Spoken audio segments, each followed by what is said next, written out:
Sekwenzeke isiphihli sengozi kwashayisana izimoto ezimbili, kwashona abantu abangu-4. Mbukile, ake ngikubingelele kanti engikuphathele zona kuleli hora zimi kanje.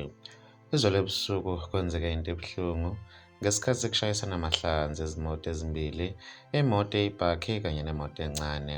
Kube sekushona abantu abane okubalwa no-driver, kusinde umuntu oyedwa kule ngozi, kanti naye kwembula kwembeswa esibhedlela. Kube ukuthi lesi sigameko senzeke eMiddelburg esifundazweni saKwaZulu-Natali.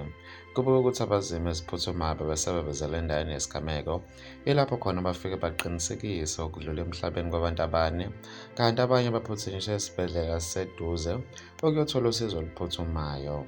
Wembukela imbangela yale ngozi namanje ayikaziwa, kanti amaphoyisa asaphenya. Bekuyizona-ke lezi bengikuphathele zona kuleli hora. Beka uvo lwakho ku-comment section. Ngizokubona kwenye ividiyo elandelayo. Usale kahle.